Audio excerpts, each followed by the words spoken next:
Hi there, and welcome to the Shoe Rainer Drawing Channel. And today I'm talking about drawing from the imagination. And what I'm trying to do on Fridays now, there's a website called Illustration Friday, and every week they put up a new theme for you to do an illustration about.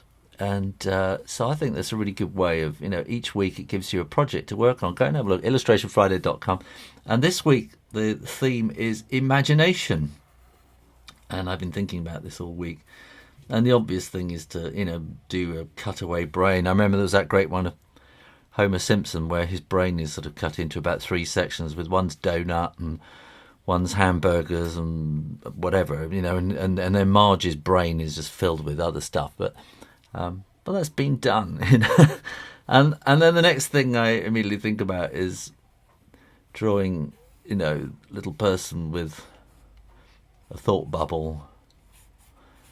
And what are you going to put in there? It needs to be something interesting. But the thought bubble is really the representation of imagination in a way. It's the imagination working, and this is how we do it. And it's the kind of thing that everybody understands, the thought bubble. But I couldn't think what to put in a thought bubble.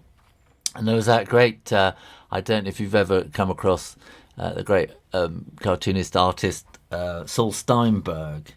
And he was really good at this kind of thing. I think his most famous one was this great big clunky letter E, kind of sitting in a landscape, looking very bored, looking very boring. And in his imagination, he's kind of imagining himself to be this really kind of fancy French E with a French accent. But that's been done. This is a really difficult. It's a really difficult subject, just imagination. So I imagine a lot of people on illustration, but go and have a look, will be doing, just things that come out of their imagination. But I'm really intrigued by the thought bubble thing, and so I'm thinking that I will use a thought bubble and have it kind of coming out of the neck somehow, and have a kind of character. I can't decide whether to have. Something tells me it should be a woman, or a lady, kind of skipping along like that, because I suppose it kind of looks like a more of a lady's hairstyle, I suppose, somehow. And I could maybe have a necklace kind of running along behind. So that's kind of the idea that I think I'm going to work on. I really don't. I can't decide. And there's another. I suppose it could have shorts or something like that. It could be anything, couldn't it? So I suppose really what I want a kind of an unidentifiable kind of, could be anything kind of person. I'm not quite sure. This is what I do. I get my sketchbook out and I kind of doodle things like this, and maybe I'll just doodle lots of stuff. So that's what I did. I just kind of played with the idea of it, and I thought about sitting on clouds and how the shapes are very similar. There's that René Magritte kind of idea with a businessman, and then I suddenly thought a poodle has a kind of similar shapes, and so that's what I thought I would work with. Okay, well, I've been having lots of technical issues today, so let's try this again. I've started this once or twice. Now I'm going to draw. This is the head, okay, and we want the thought bubbles that are coming out like that, and so I decided in the end I'm going to have kind of a lady. That's going off the page. Let's get back on the page. That's maybe too big. I think that's probably why. So I'm going to go like that, and then I'm going to have her going kind of la la la. Actually, let's have that there like that. I'm going to crook her arm like that so that she can have. I just thought I'll give her a kind of a thought bubble handbag as well, and then she's going to be kind of holding on to the dog lead. I want this to fit.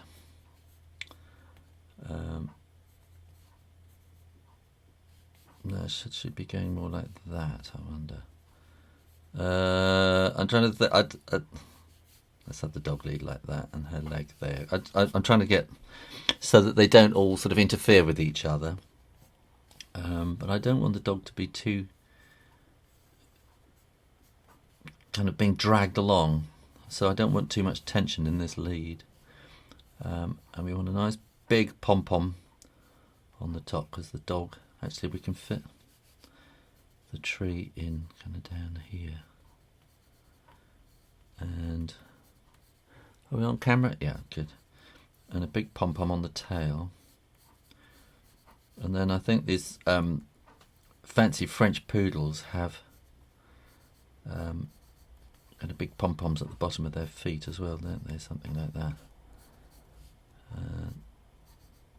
Do it like that. There we go. I think that's kind of working. And then we'll have the horizon in there, and then we can have this tree here, kind of echoing her head. Good. So this is kind of my plan. It looks a mess at the moment. And then I'm going to do this. So this is her thought bubble head.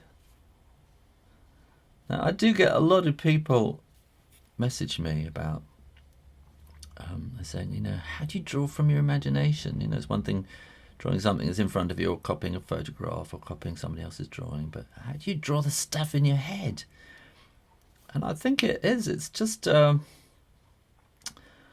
don't know. I mean, I think imagination is very like a muscle, and you know, very much like, you know, if you're a weightlifter and you want to, I'm gonna give her these sort of puffy sleeves here, which will kind of give extra, adding to this thought bubble idea. Okay, so what was I saying? Yeah, I think if you're a bodybuilder and you want to build up your muscles, you just do, it's repetition, isn't it? You do it again and again and again. It's what I always keep saying: practice, practice, practice. And that goes with imagination as well. So you want to, I'm not sure if this is a lady or a young girl. It's a very strange mishmash of a body, isn't it? Anyway, so yeah, you really want to practice your imagination, and I think that is what the sketchbook is really good for. And just when you get an idea, don't think, oh, that's the idea, and just put it down and finish it. Work the idea. Just keep working it and adding. And as you keep drawing, you'll find you'll get more and more ideas. Like that kind of, the sleeves just suddenly came to me. And it kind of adds to the whole thing, and it builds up. And the, you know, this handbag has kind of come to me as well. So it's just building up all these sort of bubbly kind of ideas is what I'm doing here. And this isn't really about the illustration or the quality of the drawing or anything like that. This is all about the quality of the ideas. And I think when it comes to imaginative work, if you're sitting down doing a life study of an apple or something like that, then people have a preconceived idea of what a drawing of an apple should look like, and they're going to judge you on that preconceived idea. But if you are drawing from your imagination, you can get away with an awful lot, including not very good drawings. So you'll find cartoonists, they just develop a style and they work that style to death, and it just becomes like a shorthand for their ideas, because for them the ideas are the important thing. And I think so in imaginative work, is the ideas are the important thing. If you can do beautiful illustrations to go with it, then that's going to be fabulous. But if you're not a brilliant technical illustrator, you will counteract that by having brilliant ideas. And you get the brilliant ideas by kind of working the idea. Does this make sense to you? And get a sketchbook, get a notebook, have it with you all the time.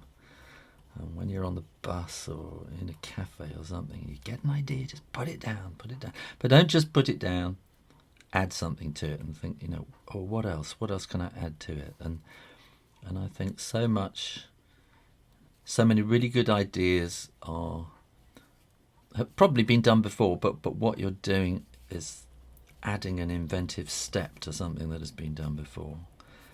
And quite often that's kind of two brilliant ideas that may have been worked to death, but you put them together in a new way.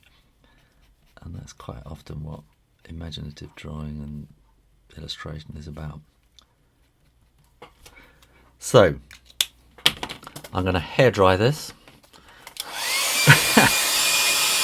I think poodles get hair dried quite a lot. And this is just so that the ink doesn't run, doesn't smudge when I erase it. When I erase the pencil lines, there we go. Like that. And then I think, do I need any more? Maybe a bit kind of like that. Maybe a bit there. I think I'm going to use some marker just to give a bit of kind of definition to this. And just little, maybe eyebrows there.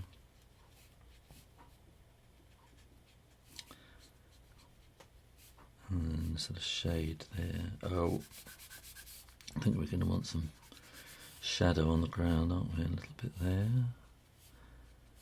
And there. Little bit on there, just flicking that in. I think the shadows are all coming from different directions, but it kind of puts it together. So that is my illustration for the subject of imagination. And I might just add some final little bits like that. A little bit of a wag in the tail and a bit of a whoosh as she's running along like that. And maybe some ding, ding, ding, ding, ding, ding, tree kind of thoughts. So there you go. If you want to draw for your imagination, just keep practicing, and drawing. In the meantime, you take care now. I'll see you next time. Bye-bye. Well, if you enjoyed that, I'd like you to go over to www.shoerainer.com and sign up for my newsletter, where you'll be kept informed of all the different things I'm doing, all my different projects.